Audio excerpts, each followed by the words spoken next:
Jadi saya dulu magang di situ, Oke. terus karena aku uangnya total, jadi mereka ngelihat anak magang ini total dan mau dibayar murah, jadi kita hire saja. Sebenarnya aku sih nggak ada ketertarikan ngedit ya waktu itu, tapi demi aku bisa berkompetisi langsung dengan Erik Sukamti, tak ambil gitu. Yang saya pegang juga itu adalah jangan remehkan kekuatan orang bodoh dalam jumlah yang banyak gitu. Jadi Benar. wong bodoh, wong ngelih itu kan haus akan ilmu ya. Sebenarnya yang berat hari ini adalah banyak teman-teman yang mau jual murah, jauh lebih murah daripada kami gitu. Di visual itu credit matters. Artinya gini, kamu lihat video ini yang bikin siapa? Bagus Tikus. Loh, Bagus Tikus masa bikin video kayak gini? Ya. Kalau kata Prof. Renal Kasali itu stay relevant. Oke. Gitu. Jadi adopt or die. Mau nggak mau rasa gengsi rasa ini sekarang apa ya kamu adopsi dengan metode-metode yang biasa kamu gunakan.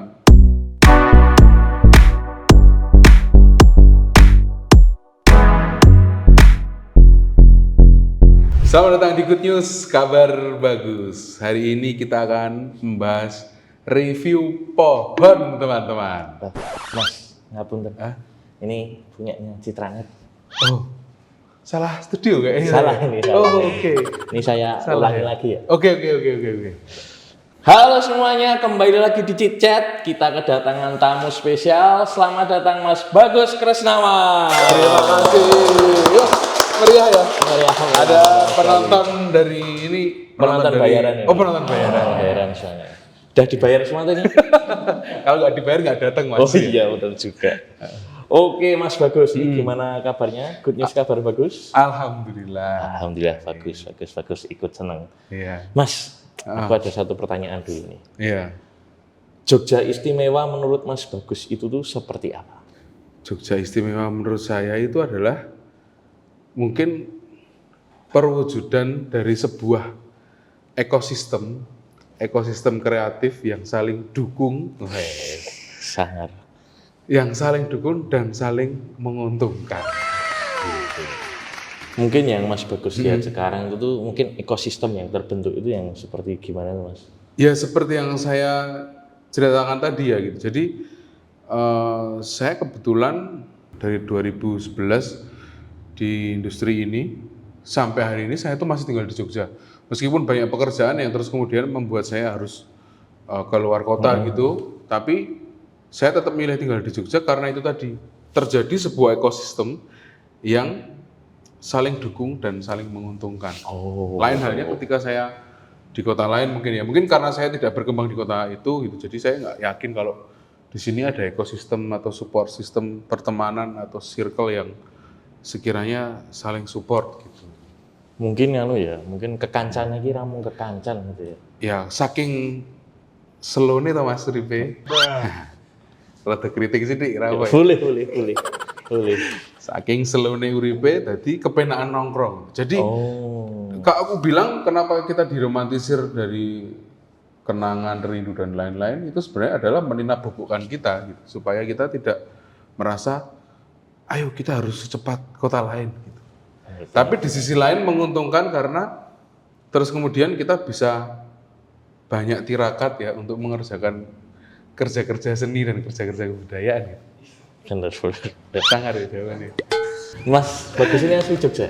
Saya asli Jogja, Mas. Lahir berarti juga di Jogja? Saya lahir di Jogja, saya tinggal di Jogja, saya tumbuh dan berkembang di Jogja. Asli Jogja berarti. Yes. Wow. Putra daerah.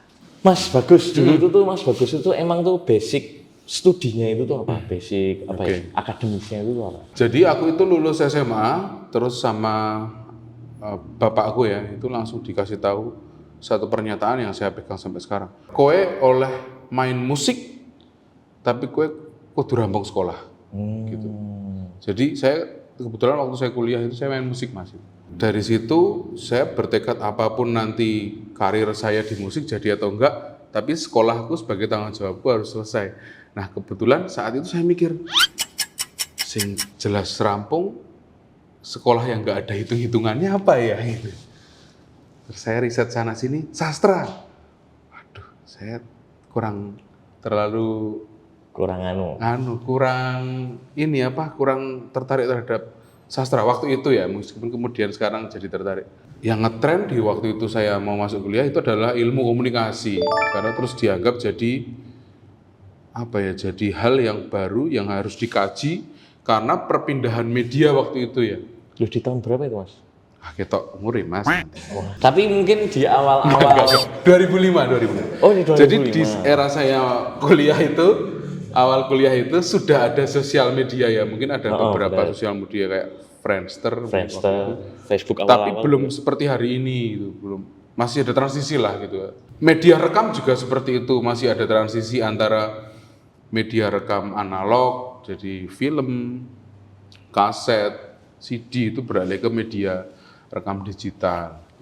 Mas Bagus itu juga mungkin belajar audio visualnya juga maksudnya di ilmu komunikasi itu juga dikembangkan di situ. Nah, jadi long story short, asik. Saya itu selesai kuliah sekitar tepat waktu kok ya. 7 tahun. Maksudnya tepat waktu sebelum di DO Mas ya. Kan pas lah ya. Pas gitu. Jadi saya itu lulus tepat waktu sebelum di DO, dan sampai saya lulus kayak saya mikir, aku kok kayak raih untuk opo-opo ya selama saya kuliah gitu. Karena menurutku waktu itu saya terlalu celelean gitu. Jadi saya sibuk main musik, impian saya di musik, terus kuliah, syaratnya aku harus masuk 75%. Oke, aku masuk dengan bagaimana caranya ya, maksudnya saya masuk beneran atau nitip gitu ya. Iya, paham lah. Terus kemudian harus lulus dengan nilai sekian. Ya udah tak kerjakan dan aku lulus dengan nilai sekian. Tapi kayak aku selesai kuliah tuh kayak justru malah baru sadar kenapa nggak tak manfaatkan dengan baik ya waktu sekolah gitu. Nah, lucunya adalah saya mulai di audiovisual itu justru 1 tahun setelah saya lulus kuliah. Jadi teman-teman saya di kampus pada belajar video, fotografi, aku tuh nggak tertarik Mas. Aku tertarik musik. Dulu maksudnya belum tertarik. Ya menurutku nggak keren loh. Lu megang kamera tuh nggak keren, kayak cuma nongkrong aja gitu. Tapi terus kemudian karena saya lulus dari kuliah itu terus baru tersadar ya, kemana aja 7 tahun ini, kok aku kayak ketinggalan banget gitu, apa yang harusnya aku pelajari malah justru aku harus kulik di luar bangku kuliah gitu ya. Jadi alhamdulillah yang aku syukuri adalah aku belajar audiovisual tanpa tekanan apapun. Jadi kan kalau kita belajar di kampus mungkin tekanannya, wah aku harus lulus dengan nilai sekian, atau aku harus bisa ujian nanti, aku harus praktek gini-gini. Nah justru saya belajar si audiovisual ini dari tutorial di YouTube waktu itu, belum kayak sekarang ya. Terus sama teman-teman beberapa itu jadi los gitu loh Mas. Jadi wah ini lebih gampang nih belajar kayak gini. Malah lebih masuk mungkin ya. Ya bisa jadi, karena nggak ada tekanan, nggak ada yang 75% aku harus datang, tidak ada yang aku harus menguasai dengan nilai tertentu terus nggak dinilai sama orang gitu. Ya, benar. Jadi lebih bebas. Bebas ya. Tapi kok malah milihnya audiovisual Mas? Mungkin maksudnya kan ilmu komunikasi itu kan turunannya kan mungkin banyak. Ya, kalau aku sendiri kalau kuliah aku ambil manajemen media. Oke. Jadi sebenarnya arahnya ke media, tapi terus kemudian saya sempat kerja di media juga Mas. Saya sempat kerja di salah satu radio jaringan di Jogja ya, gitu. Nggak lama sih, 1 sampai 1,5 tahun. Setelah lulus? Setelah lulus. Setelah lulus. Jadi saya dulu magang di situ. Terus karena aku uangnya total, jadi mereka ngelihat anak magang ini total dan mau dibayar murah, jadi kita hire saja. Gitu. Ya gitu, terus aku kerja setelah 1 atau 1,5 tahun, terus mereka menawari untuk jenjang yang lebih tinggi dengan dibawa ke pusat di Jakarta. Orang tertarik aku gitu. Terus kebetulan waktu itu karir musikku juga lumayan naik. Saya sempat bikin salah satu musik video, dibikinin sama teman saya Mas Gandos, yang kemudian jadi produser saya juga. Saya ngelihat prosesnya, wong kerja kok seneng kabeh yo. Wong kerja kok seneng, gampang. Iso iki aku gitu. Terus kemudian berapa bulan kemudian aku memutuskan untuk menjual salah satu perangkat drumku gitu kan, aku main drum. tak buat kredit kamera. Jadi belum beli ya. Masih kredit gitu. Jadi barangku, alatku tak jual itu masih nggak cukup. Terus caraku untuk belajar waktu itu, ya tak gue praktek Mas gitu. Jadi aku langsung memutuskan, oke, kita bikin apa kek, short movie kek, apa kek, ngawur wes sih. Meskipun teman-teman saya yang dulu kuliah dan nyemak, ilmunya tekan di gitu loh. Jadi aku, wah, ini meneh. Nah akhirnya terus dari situ keterusan.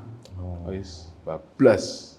Berarti kalau secara apa ya Mas ya, kalau diurutin karirnya mungkin, berarti dari lulus itu ke radio, itu ke PH dulu, atau ke bareng Endang Sukamti? Oh enggak, jadi setelah aku lulus, aku terus kemudian ngulik video ya, aku resign dalam kondisi pengangguran, ya alhamdulillah sampai sekarang pengangguran gitu. Dan acuanku waktu itu Erik Sukamti. Wow. Pokoknya aku bisa ngalah ke Erik Sukamti. Tak delok ide bikin apa, oh aku ngerti, tak teliti metode ini gini. Nah suatu malam itu aku lagi ngejob di Hotel Tentrem ya. Saya sama teman berdua gitu. Lagi ambil gambar, tiba-tiba nomor HP Mas telepon, ganggu wong lagi kerja wae. Ora ngerti pengangguran kerja ini jarang apa. Tak angkat. Gus, Erik dolanan video. Siapa ini? Aku bilang gitu. Erik siapa? Erik Sukamti. Sari-sari rata asif nomormu, aku bilang gitu. Emang teman maksudnya di musik kan emang saling kenal gitu. Oh, berarti kenalnya dari musik dulu. Oh, kamu di mana? Aku lagi ngejob. Bisa ketemu aku nggak sekarang? Oke, tak tinggal. Tak tinggal. Jadi temanku tak tinggal langsung. Sorry bro, aku ono panggilan mendadak aku tak tinggal. Tak pasrah kowe ya. Aman toh, aman. Tak tinggal. Datang waktu itu di base game-nya Endang Sukamti di Bajiro.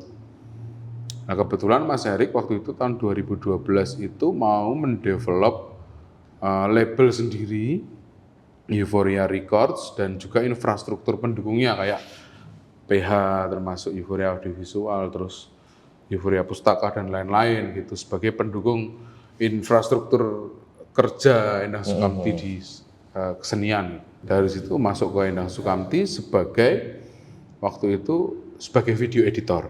Saya dulu pertama masih video editor. Video editor untuk di PH-nya Euphoria Audiovisual itu. Oh berarti PH itu tuh PH di Euphoria itu? PH-nya Endang Sukamti. Oh alah. Berarti mungkin kalau misalkan Mas, apa ya mungkin jenjang karirnya, mungkin dulu kan pertama dari video editor, terus itu lanjut ke. Sebenarnya aku sih nggak ada ketertarikan ngedit ya waktu itu, tapi demi iso berkompetisi secara langsung dengan panutanku ya tak jebuk. Jadi demi aku bisa berkompetisi langsung dengan Erik Sukamti, tak ambil gitu. Mungkin kalau ini Gus kita butuh orang buat ngepel di Basecamp, oke gas, sikat Mas. Nanti pas ngepel aku bikin video tak tunjukin loh, kamu bisa bikin video, oh udah kerja aja di video gitu, mungkin gitu. Jadi saya selalu punya pikiran bahwa setiap pencapaian yang kita capai itu adalah berdasar dari peluang yang kita ciptakan sendiri. Bukan berdasar keberuntungan, pasti saya percaya beruntungan. Tapi kalau ngomongin peluang, menurutku yang menciptakan kita sendiri. Gitu. Jadi ketika orang lain datang gitu mungkin kita kok yang memutuskan itu peluang atau bukan itu kita gitu. Jadi somehow aku mikir kayak nggak apa-apa lah, ini pasti udah jalannya gitu. Mas emang dulu videonya Erik yang videonya Endang Sukamti yang Mas Bagus itu jadiin apa ya benchmark itu tuh video apa tuh Mas? Okay. Vlog atau? Jadi waktu dulu Endang Sukamti rekaman tahun 2012 itu mereka bikin dokumentasi rekaman berupa film dokumenter tapi touch-nya itu sangat-sangat beda seperti film dokumenter yang pernah saya tonton. Mungkin karena dibuat dengan penuh happy ya. Gitu. Saya mungkin sampai hari ini nggak bisa melihat film dokumenter yang dibuat dengan hati sedemikian rupa seperti film dokumenternya Angka 8 itu. Itu yang pertama. Terus yang kedua, tren di tahun itu visual effect Mas gitu.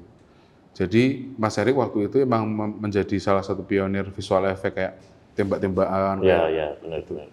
Tapi apakah menurut Mas Bagus itu ketika Mas Bagus itu tuh di Sukamti, apa ya mungkin skillnya itu tuh juga berkembang pesat sih?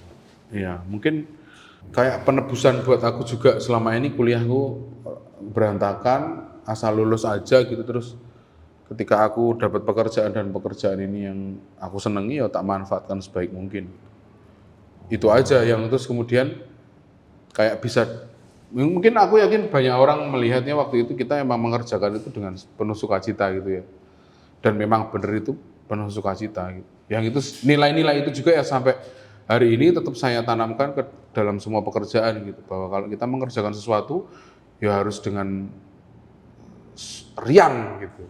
Berarti nganu nih Mas, apakah poin happy tadi itu tuh satu poin yang diambil dari timnya Endang Sukamti dan Mas Bagus terapkan untuk sekarang, atau mungkin ada? Ya, memang kan di Endang Sukamti juga dulu isinya orang-orang otodidak semua ya. Oh. Jadi mungkin ya itulah, orang otodidak itu kan tidak ada beban ya, mungkin karena nggak dikasih tahu ilmu yang benar mungkin ya. Jadi kayak mungkin malah explore ya? Betul gitu. Benar, Jadi benar. yang saya pegang juga itu adalah jangan remehkan kekuatan orang bodoh dalam jumlah yang banyak gitu. Jadi Benar. wong bodoh, wong ngelih itu kan haus akan ilmu ya. Haus akan ilmu, selalu penasaran gitu. Jadi kalau Mas Farid bilang berbahagialah buat kamu yang tersepelekan, karena kita bisa mengejutkan gitu ya. Tepuk tangan loh, penonton tepuk tangan ya. Ya harus dibayar loh gitu. Wes. Tapi Mas, sampai sekarang mungkin karya Mas Bagus yang Mas Bagus paling banggakan saat di Endang itu tuh apa? Itu jelas buat kami itu adalah Angka 8 The Movie, series di YouTube, video klip dengan cerita film pendek gitu. Waktu itu belum kayak sekarang ya. Sekarang kan kita udah mulai belajar dari teman-teman yang belajar secara akademik, nulis skrip tuh gimana sih, breakdown shot gimana sih. Hari itu kita bener-bener apa yang kemudian tangan, kaki, kepala kita bisa gerakkan untuk bisa bikin karya, ya gerakkan gitu. Masih belum yang cukup tertata. Betul. Jadi aku lihat itu monumen yang luar biasa sih. Aku yakin siapapun yang terlibat di dalamnya itu pasti sampai hari ini bangga. Tapi Mas Bagus di Angka 8 itu perannya jadi? Oh banyak. Aku waktu itu dari editor pernah, saya kameramen di situ juga pernah, sound recordist juga iya gitu. Ya itu karena mungkin waktu itu kita nggak ada yang sekolah film Mas gitu. Jadi ini scene ini yang megang kamera ini, yang ngerekam sound ini, kita tuh bisa semua gitu loh. Basicnya kan anak audio ya, jadi aku tahu audio, belajar kamera yo lumayan gitu. Ya akhirnya terus kemudian kita bisa semua. Proses belajar yang mahal ya menurutku ya. Pasti kan ada trial and error di situ, bikin karya nggak oke, udah ngeluarin duit banyak gitu mungkin. Ada beberapa episode yang tidak tayang karena kita terlalu nekat. Ini kayaknya baru kali ini ya yang terungkap gitu loh. Ada beberapa episode yang kita gagal secara teknis pengambilannya gitu. Buat kami memang terlalu mahal ya untuk belajar. Nah teman-teman hari ini kan tidak perlu belajar sedemikian rupa mahal ya. Benar. Jadi harus belajar dari kesalahan kami, terus belajar dari teori-teori atau praktisi hari ini, kok tak pikir lebih efisien. Iya sih. Sekarang mungkin juga lebih enaknya karena aksesnya jadi juga lebih lebar lah ya. Betul. Menurut Mas Bagus sendiri, kenapa kok mungkin Endang Sukamti itu tuh sangat concern sama visual gitu loh? Sampai akhirnya juga ndiriin sekolah, apa itu Das University juga itu loh. Ini sudut pandangku aja ya. Iya, apa-apa. Jadi mungkin di era aku masuk di ekosistem Sukamti 2012 itu memang terjadi peralihan media. Peralihan media dari yang tadinya kita cuma bisa nonton film itu di bioskop, kemudian kita bisa menonton film dengan gratis di YouTube oleh kreator-kreator YouTube. Gitu. Dulu kan gini Mas, dulu kan orang bikin film gini layarnya segini, karena peralatannya mahal. Terus tempatnya nggak bisa sembarangan, ya kan? Yang bisa operate kamera cuman yang tertentu. Orang ya gitu. Nah ketika di peralihan media itu kan layer itu yang jadinya segini hilang. Semua orang bisa mengakses peralatan kamera, semua orang bisa mengakses video editing, semua orang bisa mengakses penggunaan lighting, semua orang terus kemudian bisa broadcast dirinya sendiri. Jadi peralihan itu yang terus kemudian membuat kita harus dimaksimalkan ini. Mumpung hutannya belum lebat. Benar. Hari sih ini, udah, ramai sekali. udah banyak sekali.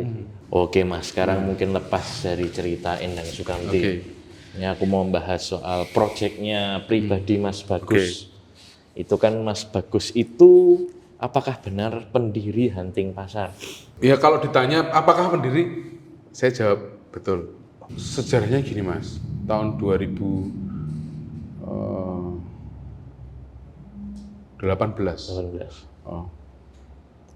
Aku itu pengen banget punya kamera sendiri lagi. Karena setelah aku bekerja di Endang Sukamti, itu kan kantor sudah punya kamera. Jadi menurutku aku tidak perlu update beli atau aku punya kamera lagi karena terus kemudian aku bekerja ada infrastruktur dari kantor. Dilalah saya tuh dapat kayak kamera second gitu loh. Kamera second yang nggak tahu itu kayak kamera itu tuh kayak merubah hidup saya gitu. Saya sering motret pakai kamera itu terus tak share di Instastory. Terus tak hashtagi waton Mas, Hunting Pasar. Orang belajar motret pertama itu pasti teman-teman broadcast gitu, teman-teman media rekam juga pasti disuruh ke pasar sama dosennya. Nyetrit. Karena satu pasar itu banyak subjeknya manusia, dinamis atau manusia. Terus yang kedua melatih keberanian. Yang ketiga ya jelas melatih kecepatan gitu kan. Jadi secara insting aku terus latihan motret di pasar. Nah tak hashtag itu ternyata banyak teman-teman yang Mas, Bu kalau hunting aku ikut. Nah aku ingat itu perjalanan dari Jogja ke Jakarta, aku naik pesawat, dinas kantor ceritanya. Di bandara itu aku kok terinisiatif, wah bikin grup WA aja deh. Tak bikin QR-nya, terus tak share di Instastory. Yuk yang mau ikut hunting pasar, join ini. Tak upload, tak airplane, boarding pesawatnya. Sampai Jakarta, tak buka grupnya penuh. 250 orang langsung penuh. Aku tuh gak menyangka, tanah tenan yuk. Terus kemudian diskusi di grup itu inisiatif, Mas, bikin yang lebih besar di media yang lebih besar. Ya wes tak gawe akun Instagram. Aku bikin akun Instagramnya. Terus waktu itu beralih ke platform Line karena Line bisa mengakomodir banyak. 80% yang tertarik mengikuti hunting pasar tuh nggak ada yang di Jogja gitu. Jadi wah ini seru nih kalau kita bikin nasional gitu. Jadi kita bikin, ayo kota-kota lain yang mau bikin silakan bikin. Kita Sabtu Minggu jatahnya kita hunting pasar bersama-sama. Ya udah, akhirnya komunitas itu berkembang secara organik. Mungkin kalau analisisku mungkin adalah yang pertama di hunting pasar itu kita selalu punya prinsip bebas pakai kamera apa aja. Jadi tidak ada eksklusivitas merek di situ. Terus yang kedua, komunitas sarapan bergedok belajar foto. Jadi itu adalah safe zone buat teman-teman yang mau belajar foto tapi masih malu-malu. Nah ternyata itu mengakomodir banyak orang. Gitu. Nah akhirnya ya udah atas kesamaan kesukaan itu, kesamaan kegelisahan ya pengen belajar. Mungkin ada beberapa komunitas lain terus fokus ke merek tertentu, di kita jadi safe zone buat mereka. Berarti di hunting pasar itu Mas Bagus juga kayak ngasih tutorial gitu? Enggak, aku di hunting pasar tukang kompor aja Mas. Jadi saya paham banget kalau dunia fotografi itu cukup baru buat saya waktu itu ya. Meskipun sudah masuk di video terlebih dulu gitu. Jadi tak pikir kok aku sok tahu banget terus aku ngajari gitu. Kebetulan yang ikut di situ ada beberapa teman saya fotografer di Jogja, fotografer di Jakarta, di Bali itu yang ikut antusias gitu. Terus tak pasrahin. Nanti kalau ada sharing session kamu ya Mas yang ngisi gitu. Tapi nganu nggak Mas, ketika itu kan maksudnya hunting pasar kan tadi yang Mas Bagus cerita itu kan udah ada yang dari Jakarta, dari kota-kota lain kan juga ada. Itu Mas Bagus juga tetap nganu nggak Mas, kayak memantau atau gimana terus? Kita punya sistem membership yang terorganisir, jadi semua peserta, semua member itu terus kita data. Jadi datanya kita tahu dari kota mana aja, dari region mana kita sebutnya ya. Nah, biasanya satu region itu kan terus ada grup chatnya atau ada akunnya. Terus tak suruh milih ketuamu guys. Nanti aku berkomunikasi lewat ketua-ketua itu gitu. Kita minggu ini Jogja hunting di sini, Jakarta hunting di mana, atau kita bikin yuk challenge yuk antar kota yuk gitu. Atau terus kita mau ulang tahun nih, kira-kira bikin apa nih di kota-kota gitu. Tapi mereka yang mau bikin hunting pasar di kota lain tuh, ya istilahnya kayak izin nggak sih ke Mas Bagus atau ya udah gitu? Sebenarnya karena mungkin aku sedikit tahu branding ya, jadi tak bilang kamu boleh bikin, tapi guideline visualnya tak pandu ya. Saya bikin website itu ada panduannya, ada sejarah dan lain-lain, ada video dan lain-lain, ada media buat teman-teman bisa pajang karya di situ. Ada teman-teman bisa download visual kit dari logo, color ID, maskot tak bikinin gitu. Jadi itu dikembangkan sama teman-teman sendiri. Jadi kalau dilihat, ya teman-teman buka IG-nya Hunting Pasar, di following-nya itu ada 85 following, itu region-region kita. Mungkin kalau untuk Mas Bagus sendiri nih, di Jogja itu pasar mana yang punya paling banyak cerita? Kalau pertanyaan ini jelas tak jawab Kota Gede, Mas. Oh, tetap Kota Ya, Gede. karena saya kebetulan putra Kota Gede. Oh. Terus Hunting Pasar lahir di Kota Gede. Oke. Tuh, terus apa ya? Ya menurutku Kota Gede istimewa lah, secara look, secara histori, secara taste gitu. Semoga nggak direnov ya. Iya sih. Maksudnya bangunannya juga kan udah aneh ya. Di akun podcast sebelah rame soalnya ini. Karena tadi ini juga nih Mas, karena kedoknya itu kan sarapan. Banyak nggak sih yang tanya ke Mas Bagus rekomendasi sarapan? Ya kalau saya pasti pertama rekomendasikan soto. Spesifik itu soto mana gitu. Ini di Kota Gede ya, kalau di Kota Gede itu mungkin ke selatan sedikit ada namanya soto kemasan. Bukan soto saset ya. Kemasan itu nama tempatnya gitu. Soto kemasan gitu. Jadi sotonya unik karena dia nggak pakai daging, Mas. Pakainya cuma tahu. Nah, itu yang membuat Jogja banget kita ya. Jadi Jogja itu kan selain UMR-nya rendah, kalah. Enggak. Jogja itu kan sederhana ya, ini aman kita ya. Benar. Di akun podcast lain rame soalnya. Benar. Jogja itu sederhana, jadi kayak terlalu mewah aja kalau kita kasih daging sapi as a template gitu. Jadi di situ teman-teman bisa pesen daging sapi atau ayam, ada kampung, ada kota, terpisah gitu. Dan cabenya itu, lomboknya itu built-in diulek di dalamnya. Nah itu salah satu kuliner unik yang kalau soto teman-teman dari luar kota mungkin ke Jogja bisa cobain. Sekarang kan Mas Bagus kan sudah mendirikan PH sendiri ya, dengan nama gas.id.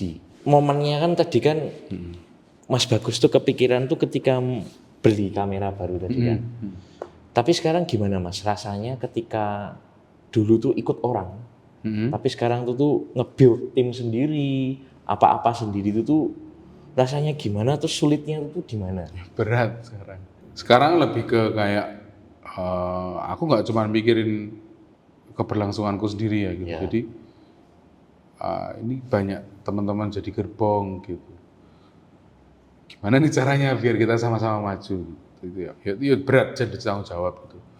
Terus yang kalau ngomongin gas itu sebenarnya adalah embrionya Hunting Pasar, Mas. Jadi embrionya gas itu teman-teman pengurus Hunting Pasar. Jadi kalau dibilang kenapa namanya gas, karena di Hunting Pasar kalau kita bikin poster itu ada tulisan gas tanda seru gitu loh. Tak cari-cari jadi doa baik apa ya itu singkatannya. Terus muncul kemudian Gelora Abadi Sentosa gitu. Nek jujur nih, enak ikut orang atau enak buka sendiri? Enak sendiri. Tetap enak, walaupun Berat tapi kita bisa tuning sendiri. iya sih. Benar-benar, maksudnya nggak harus yang soalnya tadi, tapi mungkin nih karena dari awal Mas Bagus juga seneng kalau bisa explore. Mungkin kayak mengulang 12 tahun yang lalu, Mas gitu. Jadi mungkin pas kerja sama orang gitu nggak terlalu rajin, deadline harus dikejar-kejar gitu. Sekarang ya mandiri lagi gitu. Kayak waktu lulus kuliah, waduh dulu kenapa ya aku nggak belajar dari dulu ya. Sekarang juga, oh aku tahu kenapa Dulu dikejar-kejar. harus tepat waktu, kita harus kita present apa, kita harus hadirkan apa gitu kan. Berarti malah sekarang sering ngejar-ngejar teman-teman. Berangkat dari perlawanan. Ya, sekarang dilawan. Ya tapi artinya kan saya pernah tahu gitu rasanya. Oh oke, saya tahu psikologisnya. Oh oke. Mungkin aku nggak bisa ngejar-ngejar sedemikian rupa karena mungkin ambang batas wajarnya seseorang dalam dapat tekanan itu seberapa. Terus, oh aku tahu karena waktu bekerja juga mengalami. Harus ngerasa gila. Iya betul. Tapi mungkin Mas dari kata-kata gas tadi terus kepikiran jadi PH itu tuh pas ngapain? Dari organize event-event yang hunting pasar. Karena Maaf. Padahal kan dulu hunting pasar kan nggak berbayar ya? pure community. Tapi kan terus kemudian saya dekat dengan beberapa teman-teman yang ngurusin yang ikut bantu ngurus, terus saya delegasikan, kamu ngurusin media, kamu ngurusin merchandise, kamu ngurusin ini gitu. Tetap serius ya, Mas? Oh serius, kita tetap tertata gitu. Tapi kan terus aku mikirnya, guys kalau kita happy doang kayak gini, orang sustain gitu. Udah pada bisa syuting nggak? Ikut aja. Belum pernah mas, belum pernah syuting. Oke, kita belajar bareng meneh. Saling belajar, terus fokus ke departemen. Wah, aku senengnya kamera mas. Aku di kamera. Wah, aku ternyata senengnya di produksi mas. Aku ngurusi catering, ngurusi transportasi seneng banget. Ya wes, terus arahnya ke sana. Sebenarnya kalau dibilang sampai hari ini pun kayak kolektif karena itu dimiliki kayak banyak yang merasa memiliki gas gitu loh mas. Karena awalnya emang community base, embrionya dari community, kemudian para teman-teman pengurus itu, ayo kita dari organize event aslinya. Jadi kita dulu banyak bikin event kan, workshop, kita bikin hunting bareng. Kan terus ketahuan, oh ini jiwa kepemimpinannya bagus nih karena bisa ngatur jadwal, kamu bisa foto dokumentasinya bisa bagus, kamu jadi apa? Langsung kita terplotkan masing-masing gitu loh. Tapi ada nggak maksudnya mungkin kan yang yang tadi yang ngurus hunting pasar itu kan mungkin circle-nya Mas bagus nih. Atau apakah mungkin ada yang ditarik itu tuh di luar dari circle itu kayak yang mungkin lihat waktu hunting kok kayaknya ini kok menarik. Untuk konteks apa gas? Kalau untuk konteks gas sampai hari ini tetap mau nggak mau untuk memenuhi kebutuhan tim ya pasti aku ambil dari luar juga. Banyak teman-teman yang kan aku tetap tanya, kamu kenal ini nggak anak Pameras? Siapa yang kamu kenal? Oh aku mas kenal mas ini. Dia kuliahnya di kampus ini. Oh oke, ajak ya, kamu yang ajak nanti kita aja. Jadi nggak pernah yang terus tiba-tiba random orang luar tak datengin gitu loh. Tapi tetap ada koneksinya sama teman-teman atau temanku atau teman yang anak-anak. Gitu. Berarti untuk sekarang Mas Bagus itu di gas itu tuh sebagai apa? CEO, Chief of Everything. Chief of Everything.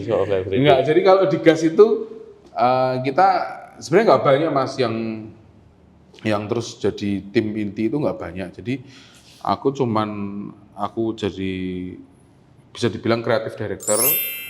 Ada nanti yang ngurusin rumah tanggaan ada yang ngurusin produserial ada, yang ngurusin teknis ada gitu. Jadi kalau biasanya di gas itu yang mengembangkan ide aku, nanti teknis di kamera misalnya ada Mas Aul gitu, dia terus kita kasih treatment apa ya enaknya.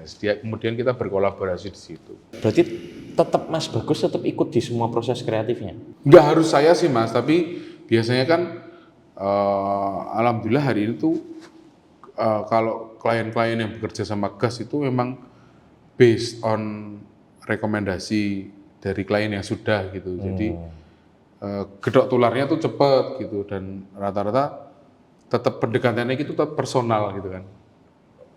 Mereka mau ke gas karena ada saya di situ gitu. Ya udah terus jadi mumpung masih muda juga ya terlibat semua ya masih oke aja. Sosok Mas Bagus ini nih juga jadi tombaknya gas juga ya. Jadi ya mungkin karena Mas, karena dulu kita diajari di Endang Sukamti untuk apa-apa bisa ya. Jadi terus kemudian teman-teman kita insecure kalau aku ikut gitu loh. Jadi ya udah, aku juga enjoy aja, senang aja untuk ikut job-job itu kan menyenangkan juga. Iya, benar. Mas Bagus itu kan dulu mulai jadi konten kreator itu juga saat masih di Endang loh. Berarti gas itu tuh ada setelah Hunting pasar. Mas Bagus masih di... Oh, udah enggak. Jadi saya itu sudah tidak bekerja formal di Nasukamti kan semenjak 2020 akhir. Pandemi itu Mas. Nah setelah itu baru gas. Tapi ketika kalau dilihat dari karya-karya zaman dulu misalnya ada video apa yang terus ditulisin gas, itu refers to gasnya Hunting Pasar. Gitu, karya-karya. Kita kan pernah waktu Hunting Pasar bikin short movie gitu-gitu. PH-nya apa ya? Kan nggak mungkin tak labeli PH Euphoria orang aku. Cuman aku tok yang kerja di situ gitu. Akhirnya ya udah pakai gas. Jargon aja gitu loh. Nah, terus kemudian setelah pandemi ya udah kita mantapkan, kita seriusi aja. Tapi ada tantangan tersendiri nggak sih Mas? Maksudnya kan mungkin kan Mas Bagus ini kan hitungannya kan udah cukup dikenal lah. Apakah itu juga jadi mungkin apakah pertanggungjawabannya juga jadi cukup berat gitu? Oke. Sebenarnya yang berat hari ini adalah banyak teman-teman yang mau jual murah, jauh lebih murah daripada kami gitu. Ketika kami itu mengutamakan hasilnya harus maksimal, itu yang kemudian jadi kelemahan kami gitu. Di visual itu credit matters. Artinya gini, kamu lihat video ini yang bikin siapa? Bagus Tikus. Loh, Bagus Tikus masa bikin video kayak gini? Ya benar-benar. Elek banget, nggak usah diajak besok-besok gitu. Nah, itu yang selalu tak tanamkan, nilai-nilai itu yang terus tak kasih tahu ke teman-teman di gas ataupun dimanapun ketika kerja bareng saya adalah ketika ditawarin sebuah pekerjaan, kalau sudah deal ya, kalau masalah angka misalnya mungkin job segini atau deal harganya segini, oke. Ketika kamu udah bilang oke, yang ngerjainnya harus sama effortnya dengan harganya mau 10 kali lipat, mau 20 kali lipat, atau mau tidak dibayar sedikit sepeser pun gitu, kita harus sama ngerjainnya. Kalau urusan teknis kayak alat ya nggak bisa bohong ya. Semakin tinggi harganya mungkin alatnya bisa lebih mewah. Tapi kinerja yang kita berikan itu nggak boleh setengah-setengah. Bukan buat klien yang ngasih kerjaan ke kita, buat diri kita sendiri. Karena di kemudian hari kalau videonya jelek, karyanya jelek, ditanya siapa yang bikin, yang rugi siapa? Benar. Jadi kalau buat teman-teman freelancer, saranku kalau kamu tidak mau dibayar murah, kalau tidak mau dibayar atau tidak dibayar, dan kamu bisa mengerjakannya setengah-setengah, mending nggak usah kerjakan. Mending nggak usah sekali ya. Betul. Kecuali ya kamu memang mau coba-coba dan kamu nggak mau sustain di industri ini ya, reputasinya jelek, tahun depan sudah jualan pecel lelean beda lagi. Ya. Kalau kita kan yang bekerja di sini, masih ada dekade-dekade lain nanti yang kita akan hadapi. Gitu. Jadi terlalu sayang kalau kita rusak reputasi kita hanya untuk uang yang tidak seberapa. Pertanyaan mungkin untuk teman-teman juga yang mulai masuk ke dunia audiovisual.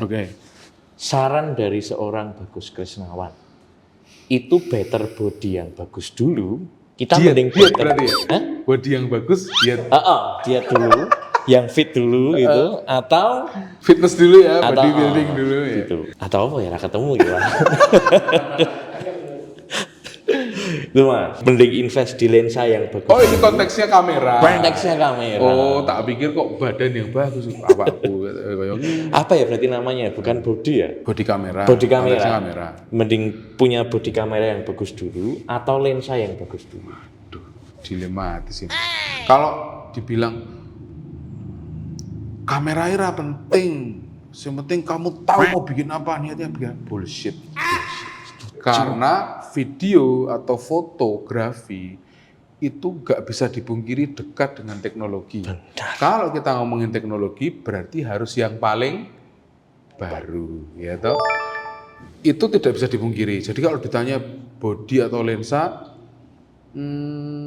itu pertanyaan yang cukup simpel dan rumit juga. Kalau aku ngomong body dulu bisa jadi tidak relevan karena mungkin Terus kemudian buat apa beli body mahal-mahal kalau lensanya Oh, ya ya. kan? Dalam konteks fotografi ya. Kalau sebaliknya aku ngomong lensa dulu, terus body ini elek, ya mungkin tidak bisa slow motion, gambarnya tidak jernih dan lain-lain, atau tidak bisa di malam nggak bisa kelihatan mata kucingnya gitu mungkin ya. Jadi alih-alih alih-alih bertanya body dulu yang bagus apa lensa dulu yang bagus, menurutku yang harus kita tahu adalah kita bikin apa nih. Karena kalau hari ini pertanyaan itu menurutku sudah tidak relevan. Karena hari ini teman-teman yang mulai videografi dari smartphone. Jadi orang mau beli kamera 20 juta atau beli handphone merek tertentu harganya 25 juta tapi sudah sama komputer editing di dalamnya dan lensanya ada 3. Tak pikir kok pilihan bijak pasti pada milih ke smartphone karena langsung kemudian bisa diproses di situ. Jadi alih-alih pertanyaan itu saya jawab, saya mending membalikkan lagi, kita harus tahu dulu kita mau bikin apa. Karena dari situ, terus kemudian aku bikin short movie. Short movie yang seperti apa? Short movie yang romantis gitu. Ada drama percintaan romantis.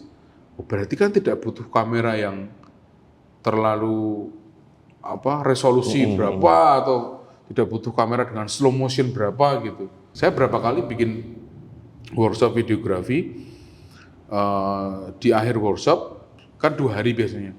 Di hari kedua, sebelum hari kedua, anak-anak pulang tak kasih skrip film 1 scene.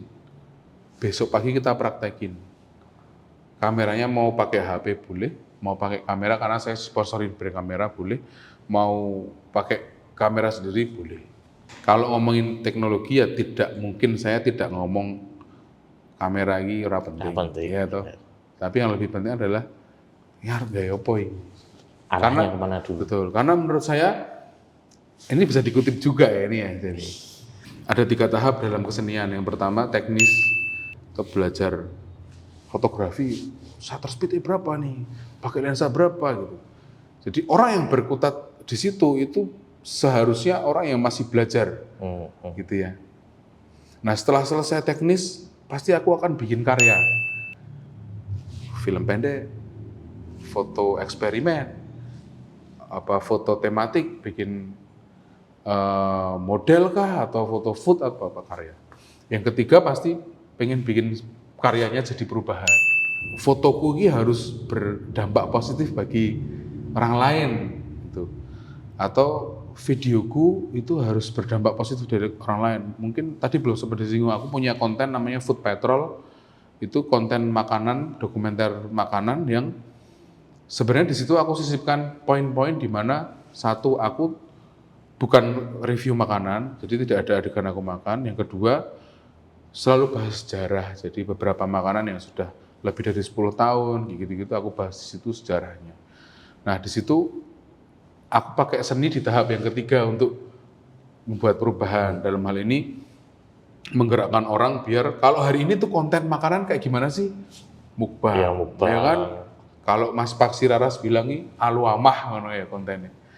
Makan berlebihan, makan itu. Itu kan ya meskipun aku nek mangan ya akeh gitu ya. Tapi saya concern terhadap beberapa hal termasuk yang pertama food waste. Karena saya tinggal di Jogja banyak orang yang sederhana ya Mas ya. Jadi makanan itu berharga gitu ya. Jadi saya nggak suka food waste. Jadi kalau orang-orang bikin mukbang kok eman-eman ya tinggal sendiri. Yang kedua food waste dalam hal sampah gitu ya. Kalau tinggal di Jogja kan kita sama-sama tahu kita menghadapi masalah yang lumayan serius ya gitu. Benar sekali. Jadi itu yang terus kemudian saya gunakan seni sebagai bentuk menuju ke perubahan. Saya nggak sebut resiliensi ya, terlalu berat ya. Tapi menuju ke perubahan. Tapi Mas, ini pertanyaan nextnya nih Mas. Lebih enak bikin vertikal atau horizontal video? Oh kalau ditanya enak horizontal. Tetap enak horizontal. Mata kita kan kanan kiri Mas, nggak atas bawah tuh. Oh benar juga ya, malah kepikiran. Kalau kita lihat pemandangan kan indah ya mergo lebar. Wide. Tapi kalau hari ini ya, jadi kalau kata Prof. Renal Kasali itu stay relevan. Oke. Gitu. Jadi adopt or die. Mau nggak mau rasa gengsi rasa ini sekarang apa ya kamu adopsi dengan metode-metode yang biasa kamu gunakan. Dalam hal ini aku sering bikin film dokumenter, bikin konten dokumentasi gitu. Terus kemudian karyaku di TikTok itu tidak berubah konten seperti kebanyakan, tapi berubah film dokumenter. Untuk teman-teman yang mau berproses di dunia kreatif dan dunia audiovisual nih Mas, mental apa yang harus mereka miliki? Yang pertama mungkin jangan menyepelekan apapun. Itu tuh poin penting. Jadi setiap kita ketemu sama orang, ketemu sama partner, ketemu sama project apapun itu jangan disepelekan, karena bisa jadi yang sepele itu tadi jadi hal besar buatmu. Gitu. Terus kemudian mungkin ya dalam hal pekerjaan ya, semua pekerjaan kok tak pikir ya, total.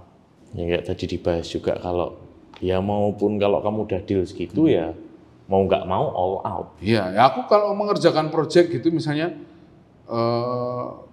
nilainya 10 kali lipat dari rateku biasanya, tapi kita era tahu sih. Amin. Semoga, amin. Atau 0,1 kali lipat atau bahkan orang-orang bayare. Nah kalau aku udah bilang oke, it means kinerja yang tak keluarkan sama seperti bahkan kamu membayarku 200 kali lipat. Tapi kalau kita kembalikan ya, kalau namanya teknis berkaitan sama alat kan nggak bisa dibohongin ya harganya ya, karena itu wujudnya kan mungkin sewa atau barang yang bisa dibeli, tangible lah. Kalau skill sama effort kita kan intangible. Ini pembahasan dan obrolan yang sangat insightful sekali ya dari Mas Bagus Kresnawan. Siap, Prof. Dengan, walaupun dengan sentilang-sentilang kritik yang cukup. Oh enggak, saya nggak pernah kritik Enggak saya. kritik ya tadi ya? Karena sederhana. Aman kalau Awal lah ya. aman. Preview dulu tapi nanti. Oke, pasti kalau itu. Oke. Jadi mungkin segitu dulu Mas Bagus. Terima kasih sudah datang ke Cicet. Terima kasih sudah berbagi cerita juga. Semoga ini bisa jadi inspirasi untuk teman-teman di rumah ya. Oke, sampai jumpa semua di episode Cicet selanjutnya ya. Bye.